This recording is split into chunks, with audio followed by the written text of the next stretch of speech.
Jesus, blessed Jesus, thou hast bowed us, then we are. Blessed Jesus,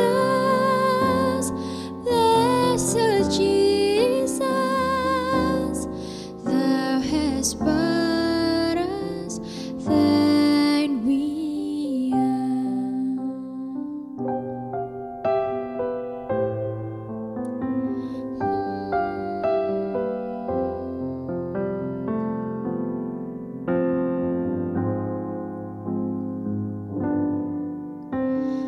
Tuhan, Kau gembala kami,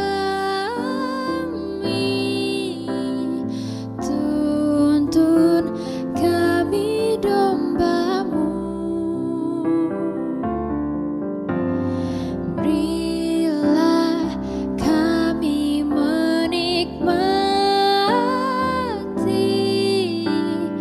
hikmat kebenaran-Mu.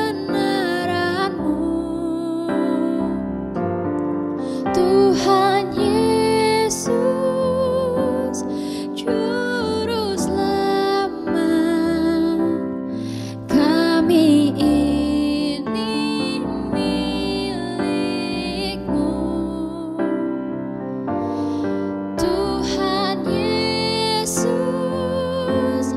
Juru Selamat, kami ini milik-Mu. Tuhan Yesus, Juru Selamat, kami ini milik-Mu. Tuhan Yesus, Juru Selamat, kami ini milik-Mu.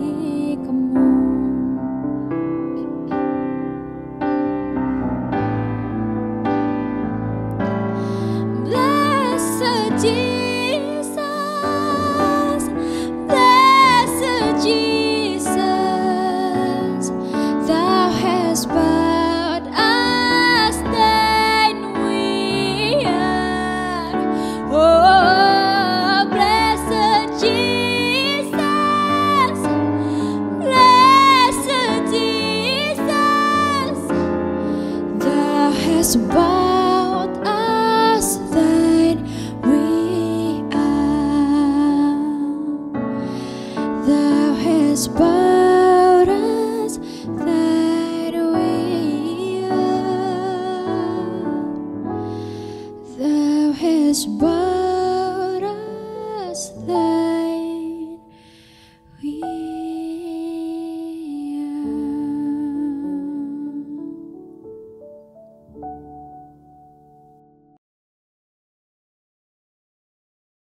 Shalom, kita berjumpa kembali di dalam acara malam pengajaran.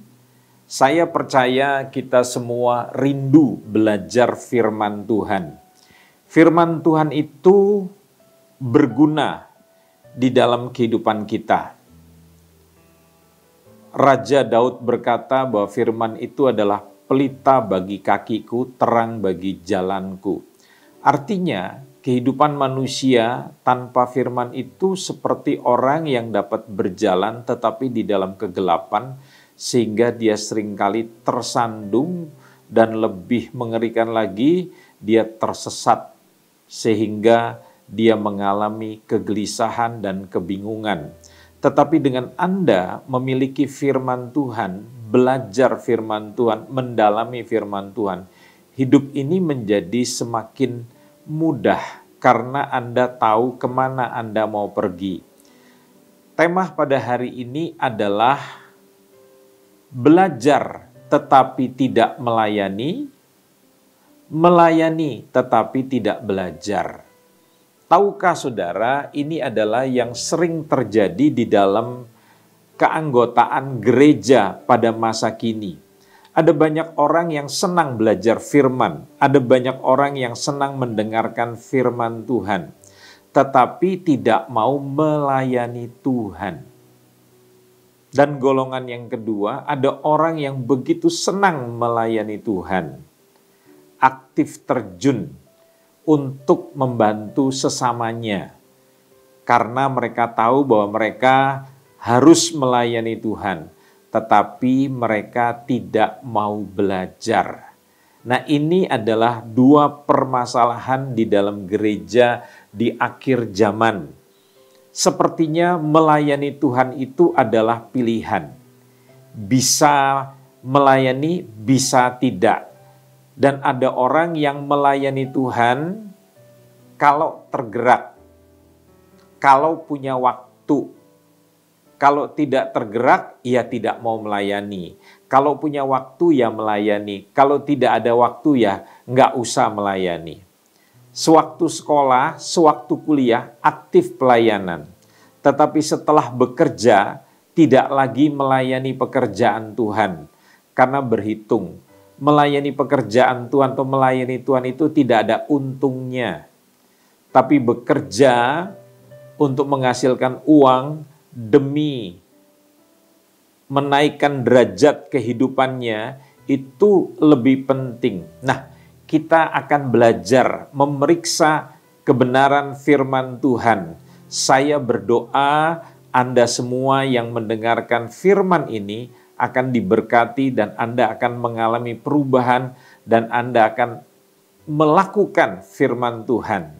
Alkitab berkata, berbahagialah orang yang membacakan, mendengarkan firman, serta melakukan firman itu. Jadi kita tidak cukup hanya membaca, mendengar, tetapi kita juga harus melakukan. Setelah kita memikirkan, terus-menerus merenungkan, maka kita akan melakukan firman. Dan pada waktu kita melakukan firman, akan terjadi sesuatu di dalam kehidupan kita. Mari saya ajak saudara berdoa, Tuhan pimpinlah kebenaran-Mu pada hari ini, biarlah firman-Mu akan mengubahkan jalan kehidupan kami, sehingga mengubah masa depan kami. Demi nama Tuhan Yesus Kristus, Anak Allah yang hidup, kami berdoa. Amin. Nah, saudara yang dikasihi Tuhan, saya akan mengajak saudara membaca di dalam 1 Petrus 4 ayat yang ke-10. 1 Petrus 4 ayat yang ke-10 berkata, layanilah seorang akan yang lain sesuai dengan karunia yang telah diperoleh tiap-tiap orang sebagai pengurus yang baik dari kasih karunia Allah. Di dalam terjemahan yang lain, ya, dalam 1 Petrus 4 ayat yang ke-10 ini, saudara-saudara, bahasa sehari-harinya mungkin ini lebih menjelaskan. Jadi kalau kita membaca di dalam berbagai terjemahan, tujuannya itu adalah untuk menjelaskan, bukan kita lantas menjadi gaya-gayaan, menjadi sok-sokan begitu, bukan. Di dalam terjemahan bahasa Indonesia sehari-hari atau yang disebut istilahnya BIMK, Bahasa Indonesia Masa Kini, kalian masing-masing sudah menerima pemberian-pemberian yang berbeda-beda dari Allah. Sebab itu sebagai pengelola yang baik dari pemberian-pemberian Allah, hendaklah kalian menggunakan kemampuan itu untuk kepentingan bersama. Ada orang yang hidup sebagai seorang anak Tuhan, selalu, istilah zaman sekarang itu narsis, selalu egois, selalu egosentrisme, mementingkan diri sendiri, berpusat pada diri sendiri. Jadi kekristenan itu hanya sekedar mengganti baju. Dulu bajunya bukan Kristen, sekarang bajunya menjadi seorang Kristen. Tetapi perilakunya tetap sama, yaitu lebih banyak memperhatikan atau mementingkan diri sendiri. Berbeda dengan seorang anak Tuhan yang sejati. Seorang Kristen yang sejati menjadi muridnya Tuhan, maka dia akan belajar melakukan apa yang dikehendaki oleh Sang Guru Agung. Kita mengikuti teladan daripada Guru Agung kita. kita mengikuti teladan daripada Tuhan Yesus, penyelamat kita, Tuhan kita. Dia berkata bahwa saya datang bukan untuk dilayani, tetapi untuk melayani. Ada banyak orang yang sekarang hari-hari ini tidak pernah terlibat di dalam melayani orang lain. Pemberian-pemberian atau dalam bahasa yang lebih kita kenal namanya karunia-karunia yang diberikan Tuhan kepada kita, talenta, bakat tadi dalam bahasa Indonesia sehari-hari, itu diberikan bukan untuk kepentingan diri kita, tetapi itu diberikan untuk menolong, membantu sesama kita. Bahasanya tadi jelas sekali, hendaklah kalian menggunakan kemampuan itu untuk kepentingan bersama. Dalam terjemahan firman Allah yang hidup dikatakan, salurkanlah berkat Allah yang bermacam-macam itu kepada orang lain. Garis bawahi kata-kata tadi, bahwa Tuhan ingin supaya kita melayani seorang akan yang lain. Di dalam Injil Matius 20 ayat yang ke-28, seperti tadi yang sudah saya katakan, sama seperti anak manusia datang bukan untuk dilayani, melainkan untuk melayani dan untuk memberikan nyawanya menjadi tebusan bagi banyak orang. Tuhan Yesus datang bukan seperti pemimpin-pemimpin dunia atau pemimpin-pemimpin dengan filsafat, filosofi dunia. Orang di dunia itu yang namanya pemimpin itu lebih banyak memerintah, lebih banyak dilayani, lebih banyak dihormati. Tapi lihat Yesus datang, dia melayani. Nah, ini betul-betul bertolak belakang dengan kehidupan kita yang selalu mementingkan diri kita sendiri.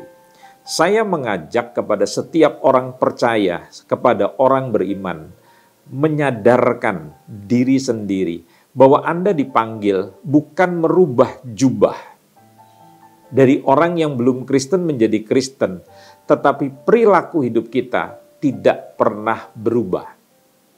Ada banyak orang di masa pandemik ini menggunakan hari-hari ibadah untuk jalan-jalan, bukan beribadah. Ada banyak orang menggunakan berbagai macam alasan tidak ibadah, sementara orang-orang lain sudah pergi beribadah. Sebagai seorang pelayan yang mementingkan orang lain, alangkah lucunya kalau Anda absen. Karena Anda takut mati, karena Anda memikirkan keselamatan Anda sendiri, sementara Anda tidak memikirkan keselamatan banyak orang. Tentara-tentara dunia harus siaga, tidak mengenal istilahnya bekerja dari rumah. Tentara-tentara dunia tidak mengenal istilah penakut menjadi pribadi yang pengecut.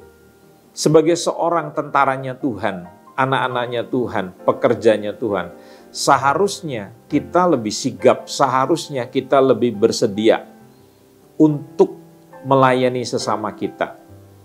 Bagaimana seandainya seorang nakes atau tenaga kesehatan karena memikirkan diri sendiri dia tidak berani ke rumah sakit menolong pasien? Bagaimana seandainya dia adalah anggota tim SARS, tim penanggulangan bencana, karena dia takut dengan musibah, dia tidak menolong korban-korbannya. Alangkah menyedihkan mental yang seperti demikian. Mari kita belajar mendalami kebenaran ini. Yesus justru dia datang, bukan sekedar melayani, tetapi memberikan nyawanya. Ada banyak orang Kristen senang dengan slogan, Yesus rela jadi miskin supaya kita jadi kaya. Jadi yang kita pilih adalah kita menjadi kaya. Tetapi kita tidak pernah belajar tentang arti perkataan yang dikatakan oleh firman Tuhan itu. Yesus rela jadi miskin supaya kita jadi kaya. Yesus adalah pribadi yang berani berkorban untuk kesejahteraan orang lain, menolong untuk kesejahteraan orang lain. Tetapi kita memilih untuk menjadi kaya, bukan untuk mempunyai mentalitas berkorban. Paulus mengatakan, orang mengatakan aku miskin, tetapi aku mengayakan banyak orang. Hari ini kita kaya bikin miskin banyak orang. Artinya apa? Kita mengorbankan orang lain demi kemakmuran kita. Yesus dia mengorbankan dirinya untuk menyelamatkan banyak orang. Kita menyelamatkan diri kita dengan cara mengorbankan kepentingan orang banyak. Secara jujur saya katakan itu mentalitas yang sangat kontradiktif dengan Sang Guru Agung, dengan Tuhan Yesus, yang tidak pernah memberikan teladan yang seperti demikian. Dan murid-murid Tuhan yang lainnya tidak pernah memberikan keteladanan yang seperti demikian. Tetapi sekarang kita melihat dalam zaman sekarang, kekristenan itu mengalami sebuah penurunan kualitas yang sangat drastis sekali. Orang Kristen hari-hari ini tidak mau menjadi susah, semua mau dibuat nyaman, ibadah mesti di tempat yang nyaman. Tidak pernah mau pergi ke ladang-ladang misi, tidak pernah mau pergi ke tempat-tempat yang susah untuk menolong orang-orang yang susah. Kita lulus sekolah guru, kita lulus sekolah kesehatan, tetapi kita tidak pernah mau pergi menjadi guru di pedalaman. Saya sering kali katakan pada tenaga-tenaga muda, kalau Anda fresh graduate, kalau Anda lulus menjadi sarjana yang baru, coba berikan 1 tahun atau 2 tahun seperti program pemerintah, menjadi dokter di pedalaman, menjadi guru di pedalaman. Saya percaya kita tidak akan pernah bisa menjadi tenaga kesehatan di pedalaman, menjadi guru di pedalaman, kalau orientasi saudara adalah kepentingan diri saudara sendiri, dalam arti kata Anda ingin mendapatkan penghasilan gaji yang besar. Karena orang yang memikirkan keselamatan orang lain, kesejahteraan orang lain, dia tidak akan memikirkan keselamatannya sendiri. Dengarkan ungkapan saya ini. Pada waktu Anda memikirkan orang lain, Tuhan akan memikirkan diri Anda. Tetapi pada waktu Anda memikirkan diri sendiri, maka Tuhan yang akan memikirkan orang lain. Pertanyaan saya, mana yang lebih besar sumber dayanya, Anda atau Tuhan? Lebih baik Anda yang memikirkan diri Anda atau Tuhan yang memikirkan diri Anda? Ada ayat dalam Alkitab yang mengatakan demikian. Kalau kamu bisa memberi kepada orang lain yang tidak bisa memberikan balasan terhadap apa yang kamu perbuat pada mereka, maka Tuhan akan membalas perbuatanmu. Nah, saya tanya sama saudara, mana yang lebih mampu sumber dayanya, Anda atau Tuhan? Mari kita belajar kebenaran ini lebih dalam supaya Anda mengerti. Jadi melayani Tuhan itu bukanlah sesuatu yang main-main. Betapa tidak. Taruhannya itu adalah nyawa kita. Tuhan mengendaki agar pelayanan kita kepadanya itu menduduki prioritas utama dalam hidup kita. Saya ulangi sekali lagi. Melayani Tuhan itu adalah prioritas yang paling utama. Sama seperti dalam keluarga, istri melayani suami, suami melayani istri, orang tua melayani anak, anak melayani orang tua. Itu adalah tugas utama kita sebagai anggota keluarga. Tidak ada gunanya kita berhasil di dalam pekerjaan tetapi hubungan kita dengan keluarga hancur. Suami dengan istri retak. Hubungan orang tua dengan anak retak. Orang tua lebih mementingkan pekerjaan, anak lebih mementingkan pekerjaan. Sampai-sampai ada orang tua pada saat anaknya genting, pada saat anaknya jatuh, pada saat anaknya di ujung maut, orang tuanya mengatakan mohon maaf karena saya sudah janji sama klien-klien saya. Ini adalah orang yang tidak tahu prioritas. Sama, melayani Tuhan itu adalah hal yang utama, saudara-saudara. Kita sekarang mengenal istilahnya ibadah online karena dalam keadaan yang emergensi seperti sekarang pandemik. Tetapi di zaman sebelum pandemi kita tidak punya istilah kebaktian online. Tapi hari ini orang dengan berbagai macam alasan karena mau liburan keluar kota, menjadikan hari ibadah itu menjadi hari untuk jalan-jalan. Lupa bahwa hari Minggu itu adalah hari Sabat bagi orang Kristen. Maksud saya adalah hari ibadah. Tuhan mengajarkan dari perjanjian lama ini bukan ajaran Taurat saja. Tapi ini perkataan dalam perjanjian baru. Jangan kita terbiasa untuk meninggalkan ibadah yang dibiasakan oleh beberapa orang. Dan kita dianggap atau kita menganggap ini adalah sebuah budaya baru. Dan kita menganggap kalau orang lain melakukan, kenapa kita tidak bisa melakukan? Anda sedang menggenapi nubuatan dalam firman Tuhan. Anda sedang melakukan ketidaktaatan. Saya berjumpa dengan seorang kawan yang mengatakan, selama saya mengenal Tuhan Yesus, Pak Andreas, tidak pernah satu kali pun saya absen di dalam melayani Tuhan, khususnya di dalam ibadah minggu. Dan sebagai seorang pelayan, dia bukan full-timer, tapi dia adalah seorang pengusaha. Dia melayani dari sebelum terbit matahari sampai matahari terbenam. Dari usia muda sampai usianya sekarang, sudah umur. Itu kesetiaan, saudara-saudara. Tapi kita mulai membangun sebuah kebiasaan yang tidak benar. Ya, kalau bisa kebaktian online, kenapa kita mesti kebaktian onsite? Atau bisa sambil jalan-jalan, sambil pergi kemana-mana, kita bisa tetap ibadah. Tahukah saudara, Anda sedang mendidik, mengajar generasi muda, cara ibadah bukan yang sesuai firman, tapi ibadah yang dianggap sekarang itu kontemporer atau sesuai dengan zamannya. Sehingga nanti pada akhirnya orang berpikir saya tidak perlu lagi datang dalam ibadah minggu seperti yang terjadi dalam gereja-gereja di Eropa, gereja-gereja di Australia, yang hari ini tidak ada generasi muda yang datang dalam kebaktian. Kenapa? Karena mereka lahir dalam orang tua yang tidak mengutamakan ibadah.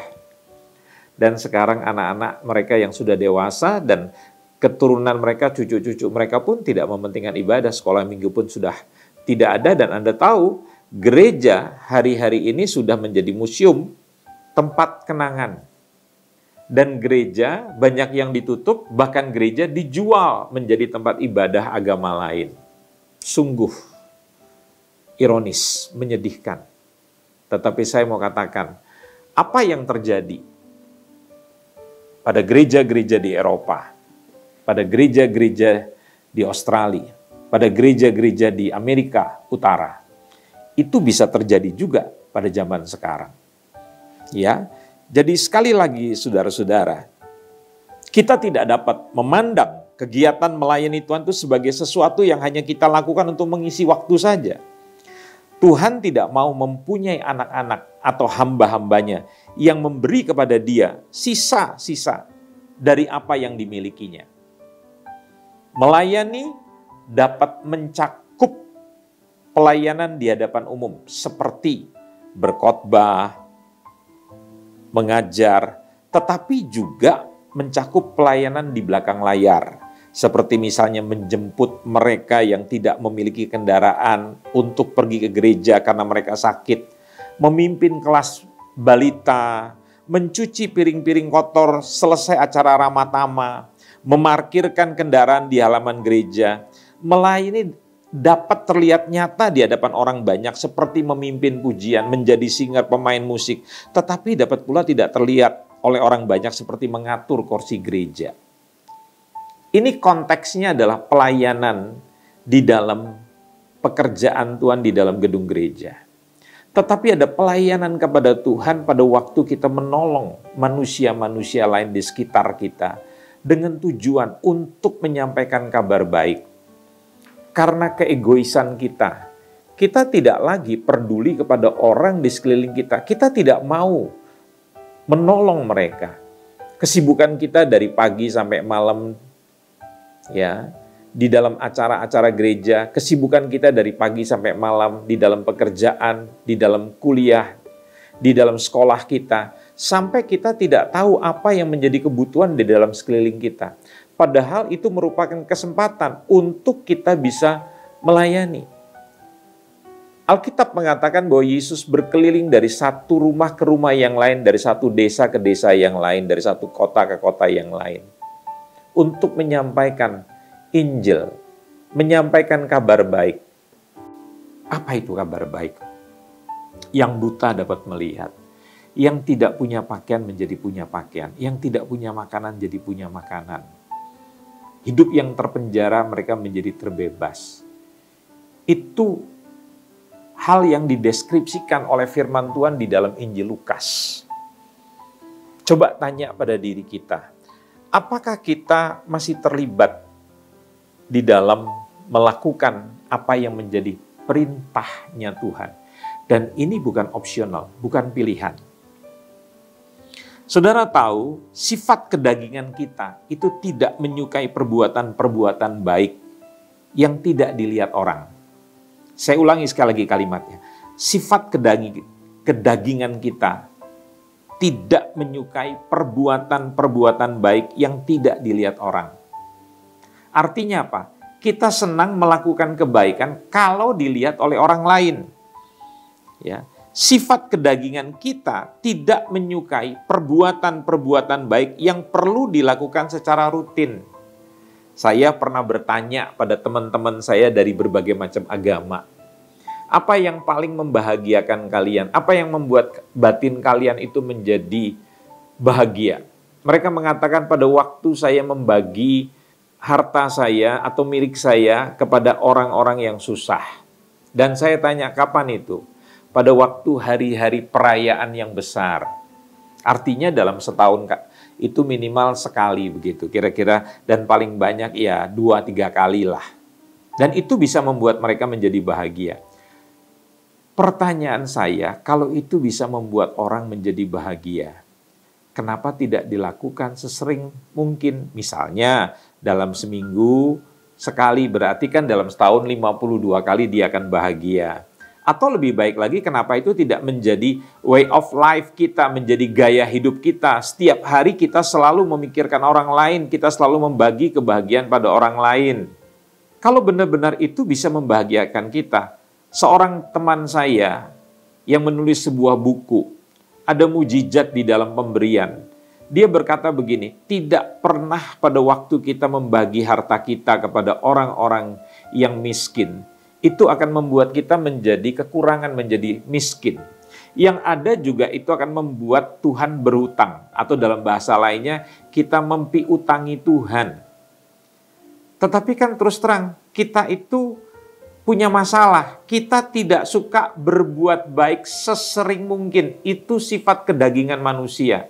Selain tadi kalau kita berbuat baik, kita tidak akan suka kalau dilakukan tersembunyi. Artinya perbuatan baik kita itu senang kalau dipublikasikan. Nah, itu dua sifat kedagingan manusia.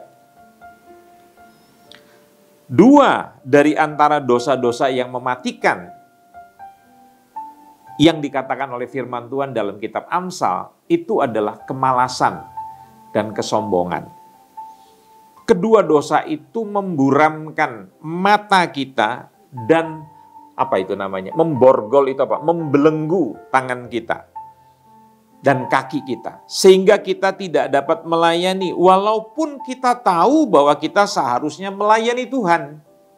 Ya. Nah, saya akan ajak saudara membaca di dalam Ibrani 9 ayat yang ke-14. Ibrani 9 ayat yang ke-14. Mari kita membaca sejenak di dalam terjemahan Anda. Ya, terjemahan baru Ibrani 9 ayat yang ke-14. Ayo kita buka sama-sama. Kita baca dengan suara yang bisa didengar oleh telinga Anda. Artinya diucapkan.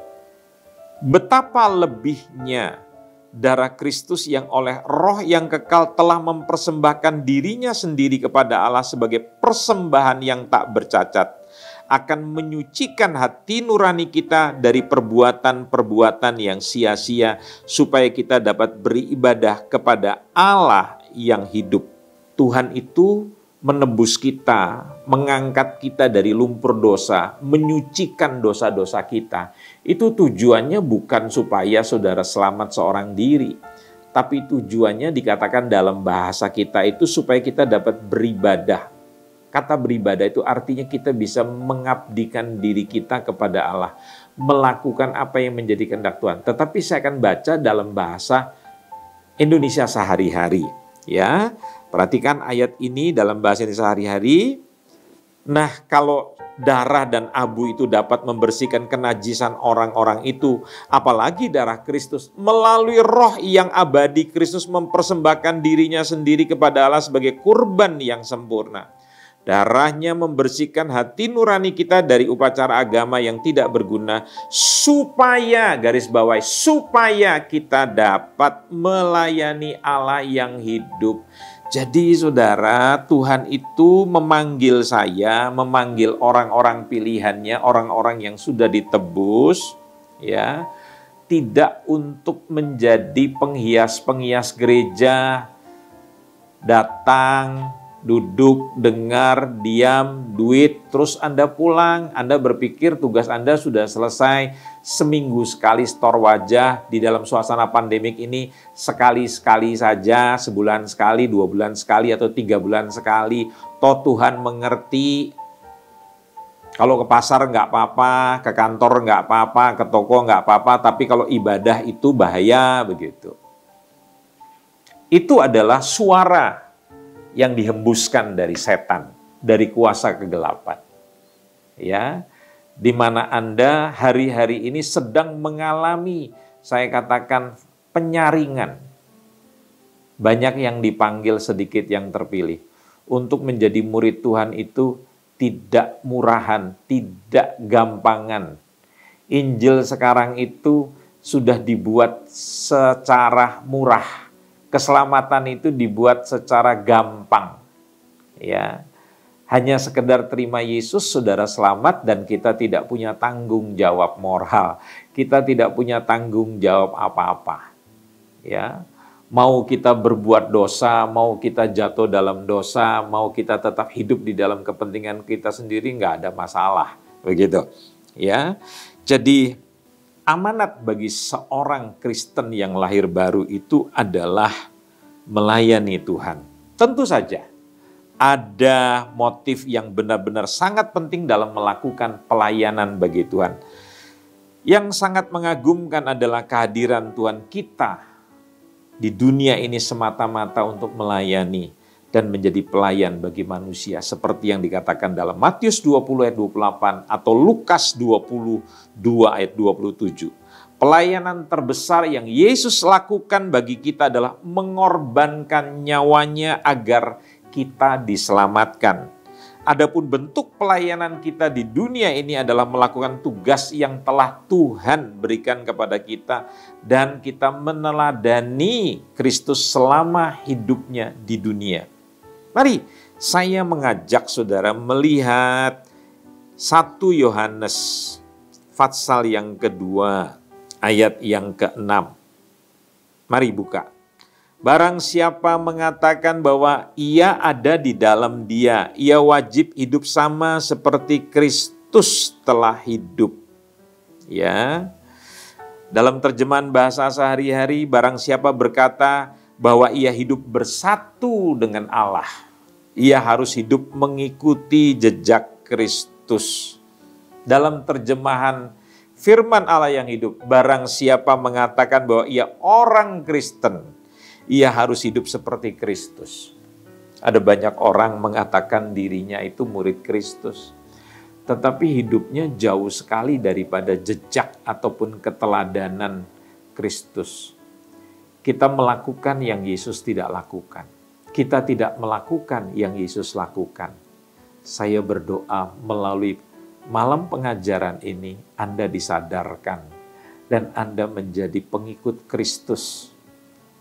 Bukan sekedar menjadi orang Kristen, orang yang ke gereja, tetapi Anda tidak menjadi orang yang taat. Jadikanlah Yesus itu bukan sekedar juru selamat, tapi jadikan Dia Tuhan, komandan. Apa yang Dia perintahkan taati. Jangan membawa Yesus di dalam kepentingan saudara, tetapi berjalanlah di dalam kepentingannya Tuhan. Apakah melayani Tuhan itu merupakan pilihan atau tujuan hidup kita? Itu pertanyaannya. Ya. Saya akan mengajak Anda lebih dalam lagi.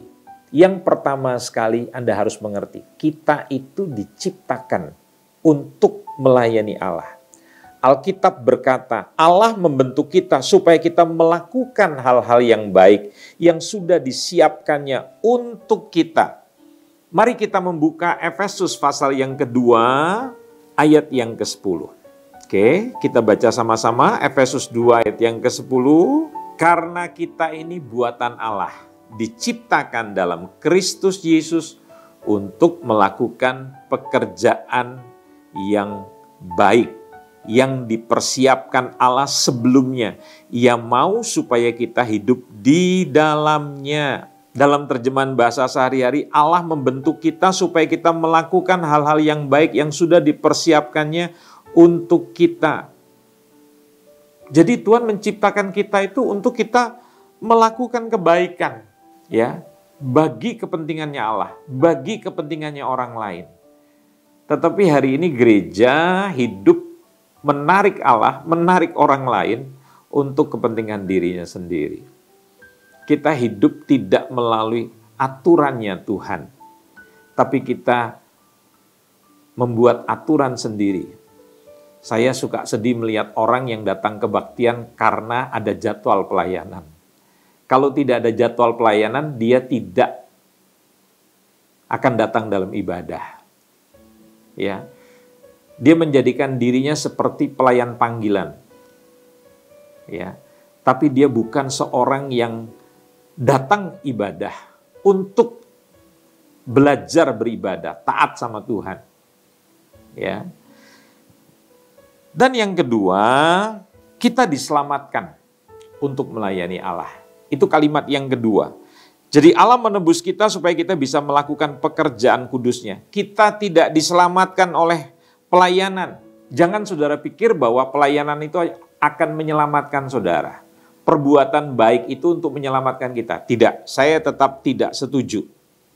Tetapi kita yang sudah diselamatkan, kita akan melayani Tuhan. Aneh kalau orang mengatakan bahwa saya nggak perlu melakukan kebaikan karena saya sudah selamat. Itu yang Yakobus mengatakan, tunjukkan kepada aku imanmu tanpa perbuatan. Tetapi saya akan menunjukkan perbuatan-perbuatan karena iman saya kepada Tuhan. Artinya apa? Orang yang beriman itu akan terlihat dari perbuatan-perbuatan yang bersedia untuk menjadi berkat, melakukan kebaikan pada orang lain. Bukan bersembunyi di rumah. Saudara tahu, murid-murid Tuhan pernah bersembunyi pada waktu Yesus ditangkap, pada waktu Yesus mati. Mereka ketakutan. Mereka menyelamatkan diri mereka sendiri.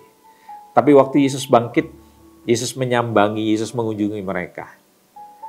Dan pada waktu Yesus naik ke sorga, Yesus mencurahkan. Teror itu, aniaya itu tidak hilang. Mereka dikejar, mereka dianiaya. Tetapi mereka menjadi berani. Karena Tuhan yang ada dalam diri mereka. Sekali lagi, Roh Kudus bukan menciptakan ketakutan. Hari ini ada orang yang bersembunyi karena takut. Hari ini ada orang yang mengungsi karena takut. Jadi jangan-jangan saudara bukan mati karena COVID, tapi kita mati karena paranoid, karena ketakutan. Saya percaya kalau Roh Kudus ada dalam diri saya, ada dalam diri saudara, Roh Kudus tidak akan pernah menciptakan ketakutan. Pemerintah tidak bisa melarang orang untuk beribadah, karena itu adalah hak asasinya manusia. Bahkan pemerintah sekarang mengatur bagaimana caranya orang sembahyang, bagaimana caranya orang beribadah. Saya percaya kalau di dalam diri saudara ada roh Allah, Anda akan selalu mempunyai kerinduan untuk datang kepada Allah. Anda akan bersekutu dengan orang lain. Bagaimana Anda beribadah online? Anda tidak pernah head to head bertemu muka. Apakah Anda juga akan berhubungan dengan suami Anda, istri Anda, anak-anak Anda secara online? Teman saya, dia berusaha mengunjungi pasangannya di kota lain, di negara lain maksud saya. Sekalipun mereka harus dikarantina. Tapi mereka rela, karena mereka tidak mungkin 1 tahun, beberapa bulan tidak bertemu. Yang ketiga yang saya mau berikan kepada saudara adalah kita dipanggil untuk melayani Allah. Ketika bertumbuh, kita mungkin mengira bahwa dipanggil oleh Allah merupakan sesuatu yang hanya dialami oleh para misionaris, gembala, dan pekerja-pekerja gereja purna waktu lainnya. Tetapi Alkitab berkata bahwa semua orang Kristen dipanggil untuk melayani. Saya teringat dengan seorang wanita cantik yang pertama kali bermain film dengan lawan mainnya itu adalah Elvis Presley. Dan dia pertama kali dicium oleh Elvis Presley. Dan Elvis Presley jatuh cinta dengan artis ini. Pada waktu diajak nikah oleh Elvis Presley, perempuan ini tidak pernah mau. Bahkan dia bermain dengan tokoh-tokoh aktor terkenal lainnya di dunia. Tapi dia tidak pernah mau diajak menikah. Dan saudara tahu, kecantikannya itu seperti kayak bintang film pada waktu itu yang namanya Grace Kelly yang akhirnya menjadi ratu kerajaan Monaco. Satu hari dia bertemu dengan paus pada waktu itu. Pada waktu dia memperkenalkan dirinya bahwa dia adalah artis yang memainkan peran dari seorang Suster Clara. Paus mengatakan, kamu bukan namamu, tetapi kamu betul-betul adalah Suster Clara. Saudara tahu, semenjak itu dia berani meninggalkan keartisannya yang membayar dia dengan harga paling tinggi di antara artis-artis yang berkiprah pada waktu itu. Jadi dia artis nomor 1 di dunia pada waktu itu dengan bayaran tertinggi. Tapi dia menyerahkan hidupnya kepada Tuhan. Sampai akhirnya dibuatkan film tentang dia. Anda berpikir bahwa orang yang menjadi biarawati itu pasti adalah perempuan-perempuan yang gagal menikah. Perempuan-perempuan yang buruk rupa. Perempuan-perempuan yang pendidikannya rendah. Tetapi artis ini memberikan hidupnya kepada Tuhan karena dia mendengarkan panggilan daripada Tuhan. Nah itu untuk pekerja sepenuh waktu. Anda berpikir kan saya bukan pekerja sepenuh waktu. Betul. Tetapi dalam berbagai macam profesi kita dipanggil Tuhan untuk menceritakan kebaikannya Tuhan. Memperlihatkan kasihnya Tuhan kepada dunia ini. Bukan bersembunyi. Bukan memikirkan diri sendiri. Ya, kita dipanggil untuk melayani Allah. Yang keempat, kita diperintahkan. Tadi kita bukan hanya dipanggil, tapi kita diperintahkan. Di dalam dunia ketentaraan, kemiliteran, seorang tentara yang menolak panggilan daripada komandannya, itu dianggap disersi. Kata lain dari yang disersi itu adalah pemberontakan.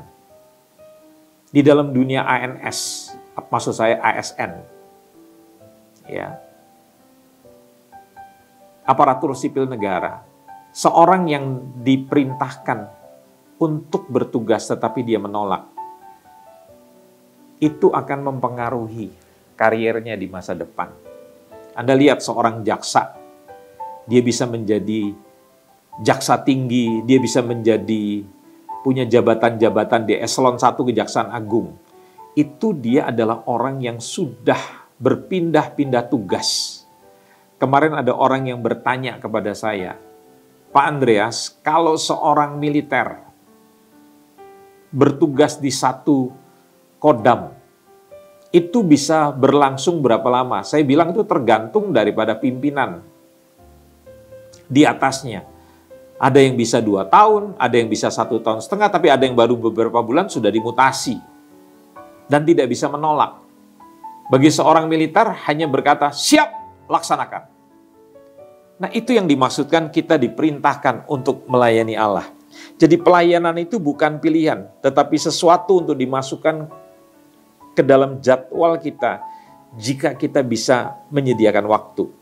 Jadi pelayanan itu adalah inti kehidupan Kristen. Saya akan tutup dengan beberapa hal yang harus menjadi penggerak. Atau dalam arti kata lain, beberapa hal ini harus mendrive kita, menggerakkan kita untuk melayani Tuhan. Yang pertama, ya, saudara, melayani Tuhan itu karena kepatuhan, karena ketaatan. Mari kita membaca di dalam Ulangan, pasal yang ke-13. Ulangan, pasal 13, ayat yang keempat. Tuhan Allahmu harus kamu ikuti. Kamu harus takut akan Dia. Kamu harus berpegang pada perintahnya. Suaranya harus kamu dengarkan. Kepadanya harus kamu berbakti dan berpaut. Ya. Jadi ini perkataan daripada Nabi Musa. Tuhan Allahmu itu harus kamu ikuti, kamu harus takut akan Dia. Jadi ini berkaitan dengan kepatuhan kepada Allah. Jadi ini arti di mana kita berbakti kepada Tuhan. Jadi kalau ditanya apa yang menggerakkan saya untuk melayani Tuhan adalah ketaatan, kepatuhan kepada Tuhan. Barang siapa yang mengasihi aku katanya, maka dia akan mengikuti kata-kataku. Dia akan taat. Yang kedua, kenapa saya melayani Tuhan, saya harus melayani Tuhan, itu tergerak daripada rasa syukur. Ya. Tergerak oleh rasa terima kasih kita yang besar kepada kebaikan Tuhan. Tidakkah saudara ingat bagaimana malangnya hidup saudara sebelum saudara mengenal Yesus? Tanpa tujuan, tanpa harapan. Tidakkah saudara ingat bagaimana berdosanya saya, berdosanya saudara kepada Tuhan? Tidakkah saudara ingat bagaimana rasanya ketika Anda tahu bahwa Tuhan Yesus bersedia mati bagi Anda, mengampuni dosa-dosa Anda yang sangat banyak agar saudara selamat dan memberi Anda jaminan hidup kekal di surga. Seorang yang sungguh sadar bahwa hidupnya saat ini adalah anugerah Tuhan. Orang yang sadar bahwa hidupnya itu merupakan kasih karunia Tuhan yang luar biasa. Maka dia akan mengabdikan seluruh hidupnya kepada Tuhan. Ia akan melayani Tuhan seumur hidupnya meskipun ia tahu bahwa ia tidak akan pernah bisa membalas anugerah Tuhan atau kasih karunia Tuhan yang besar itu. Dengan memberi dirinya sendiri sebagai korban penebusan dosa saya dan saudara. Tuhan Yesus sudah melakukan sesuatu yang terbesar bagi Anda. Tidak ada pemberian yang lebih besar daripada itu. Nah, pertanyaannya, tidakkah saudara, saya dan Anda menyadari bahwa tidak ada yang lebih besar yang dapat Tuhan perbuat bagi Anda daripada memberikan dirinya sendiri bagi keselamatan Anda? Dia adalah segalanya bagi kita. Nah, kalau kita merasa bahwa kita ini hambanya, tidak dapat tidak melayani dia sebagai ungkapan rasa terima kasih, apa alasan saudara? Untuk hari-hari ini saudara selalu melengos, saudara selalu berkata, saya tidak punya waktu. Hal yang ketiga, seharusnya yang menggerakkan saudara melayani Tuhan itu adalah sukacita. Mazmur 100 ayat yang kedua, beribadalah kepada Tuhan dengan sukacita. Melayani Tuhan itu tidak pantas dilakukan dengan hati yang ngomel, hati yang kecut. Jadi kita harus melakukannya dengan sukacita. Saudara tahu pada zaman dulu yang namanya hamba-hamba raja itu sering dijatuhi hukuman mati hanya karena bermuka muram sewaktu melayani sang raja. Pasti ada sesuatu yang tidak beres pada diri Anda kalau Anda tidak dapat melayani Tuhan dengan sukacita. Kalau Anda melayani hanya karena Anda merasa itu suatu kewajiban, tidaklah aneh kalau Anda tidak dapat melayani Tuhan dengan sukacita. Tetapi kalau Anda melayani Tuhan hanya karena mau menyenangkan Tuhan, itu indah. Tapi kalau Anda mau melayani Tuhan hanya karena mau masuk surga, nggak aneh kalau Anda tidak dapat melayani Tuhan dengan sukacita. Sebaliknya, orang Kristen yang berterima kasih atas apa yang telah Tuhan lakukan bagi dirinya, dia akan melayani Tuhan dengan sukacita dan sukarela. Saya seringkali mengatakan, orang yang melayani Tuhan itu seringkali digerakkan karena dia merasakan bahwa dia sudah diampuni, dia sudah ditebus. Yuk kita baca dalam Yesaya, pasal yang ke-6, ayat yang ke-6. Mari kita baca sampai ayat yang ke-8. Tetapi seorang daripada serafim itu terbang mendapatkan aku. Di tangannya ada bara yang diambilnya dengan sepit dari atas mezbah. Ia menyentuhkannya kepada mulutku serta berkata, lihat ini telah menyentuh bibirmu, maka kesalahanmu telah dihapus dan dosamu telah diampuni. Lalu aku mendengar suara Tuhan berkata, siapakah yang akan kuutus dan siapakah yang mau pergi untuk aku? Maka sautku, inilah aku, utuslah aku. Yesaya itu menanggapi panggilannya Allah dan siap melayani Allah karena ia merasakan kebaikannya Tuhan. Dia bukan merasa bersalah sehingga dia mau melayani Tuhan, bukan. Tetapi karena Allah sudah menghapus kesalahannya, dia merasa dia harus melayani Tuhan. Nah, anak-anak Allah melayani Tuhan bukan supaya mereka diampuni, tetapi karena kita sudah diampuni. Makanya kita melayani Tuhan. Dan yang selanjutnya, orang itu digerakkan untuk melayani Tuhan karena orang itu memiliki kerendahan hati, maksud saya. Yesus adalah hamba yang sempurna. Kebesaran Tuhan itu terlihat dari kesediaannya merendahkan diri melayani 12 murid, mencuci kaki-kakinya. Anda juga begitu. Kalau Anda adalah orang yang rendah hati, Anda akan selalu bersedia untuk melayani Tuhan, melayani sesama Anda. Jangan pernah menjadi orang yang datang, menjadi orang Kristen yang tidak pernah melayani Tuhan. Saya teringat dulu sebelum saya menjadi seorang hamba Tuhan, maksud saya sebelum menjadi seorang pendeta, saya masih menjadi orang Kristen yang baru. Saudara tahu, ibadah kami pada waktu itu dilakukan siang hari. Saya waktu itu timbul pemikiran begini, kenapa kalau setiap jam 2, karena kami kebaktian jam 2 siang, kita cuma tahu jam 2 siang itu kursi sudah tersusun rapi. Maka saya bertanya kepada teman-teman saya di tempat ibadah itu, ini kursi bisa rapi, siapa yang menatanya? Oh, kita semua, para mahasiswa, para pelajar, kata teman-teman saya. Mereka tanya kenapa? Ya, bolehkah saya terlibat? Saya bilang, mereka bilang boleh. Maka saudara tahu, saya waktu itu datang 1 jam sebelum ibadah.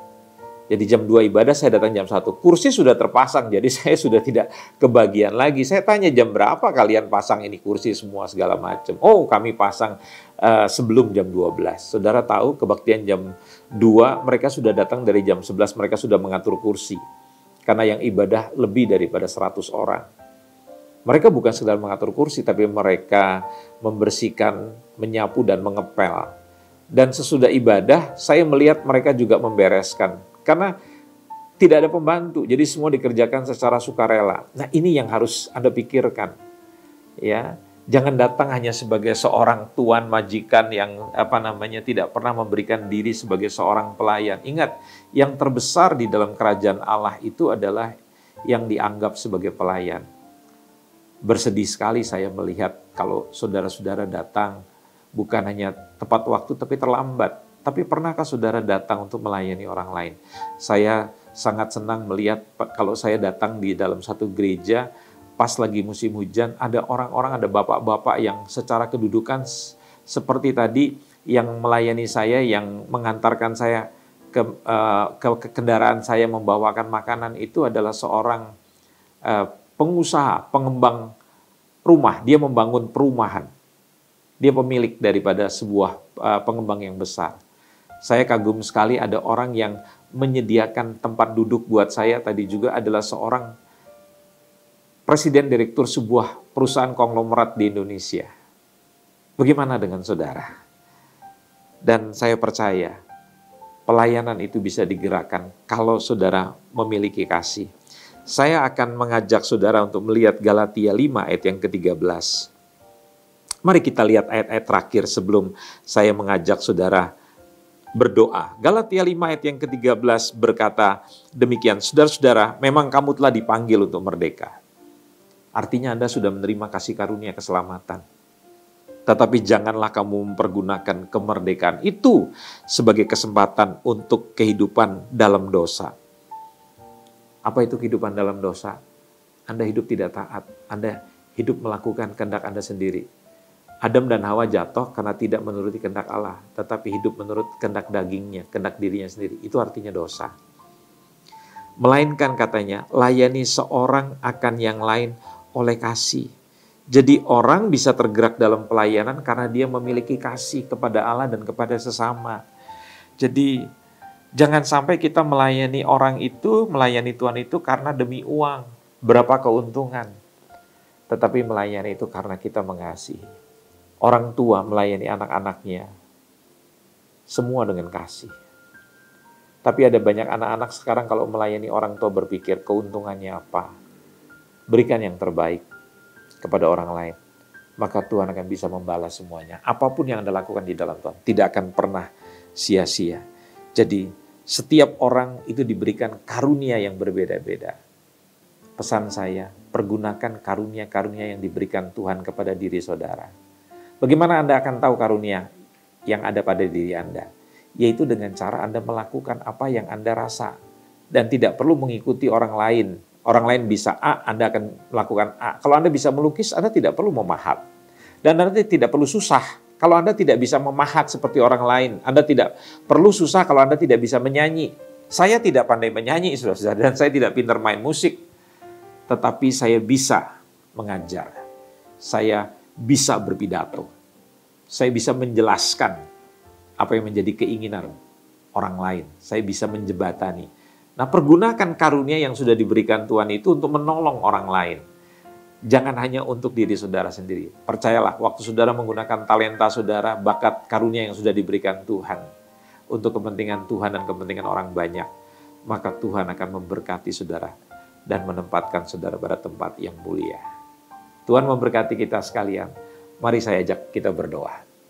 Bapa di surga, kami tidak akan menjadi orang yang senantiasa belajar firman, dengar firman setiap minggu, atau membaca firman setiap hari, tetapi kami tidak mau melayani pekerjaan Tuhan. Sebaliknya, kami juga tidak akan menjadi orang yang terus mau melayani Tuhan, tapi kami tidak pernah mau belajar. Kalau orang ingin menjadi seorang pilot, maka dia harus ikut sekolah penerbangan. Kalau ada orang mau jadi dokter, maka dia harus ikut sekolah kedokteran. Ada banyak orang yang mau melayani pekerjaan Tuhan, tetapi mereka tidak pernah mau belajar firman.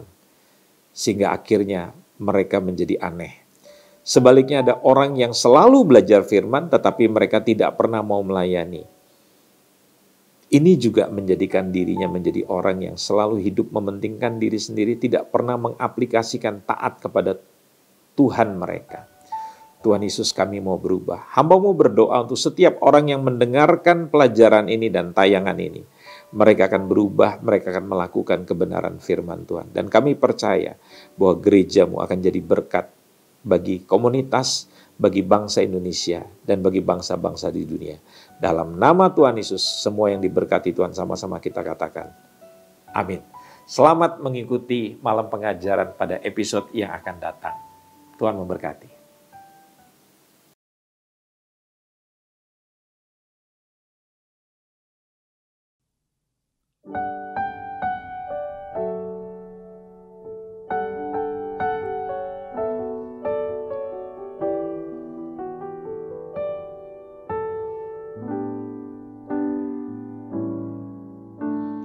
Ini aku, semua milikku, ku serahkan padamu Tuhan. Penyesalan dan kebanggaan, suka dan duka, semua ku serahkan.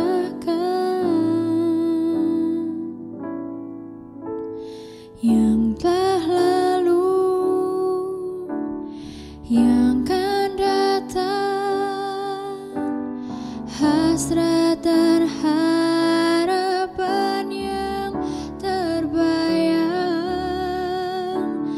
masa depan dan rencanaku, semua ku serahkan dalam tangan-Mu.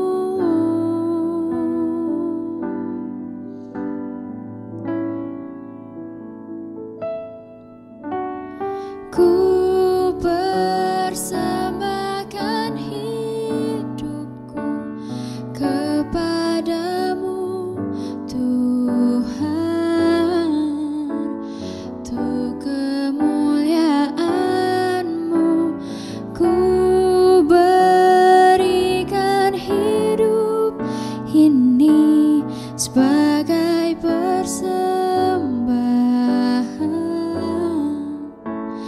yang berkenan padamu.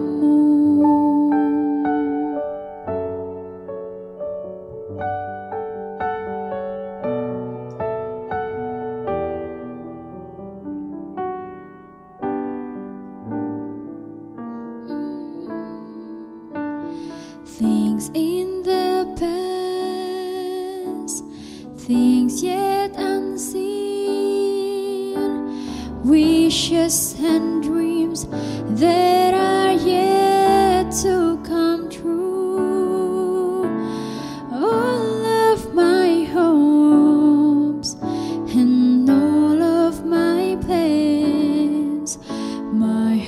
heart and my hands are lifted to you.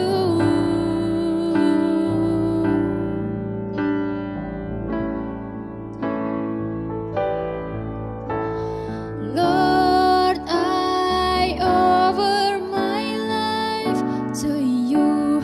Everything I've been through, use it for your glory. Lord, I offer my days to you, lifting my praise to you as a pleasing sacrifice.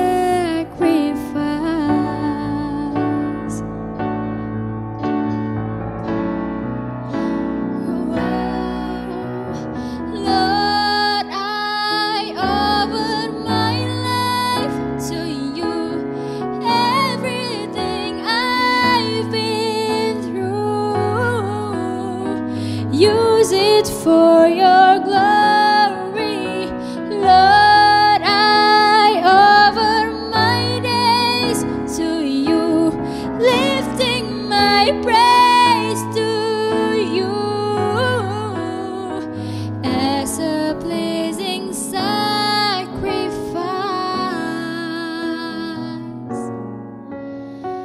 as a pleasing sacrifice,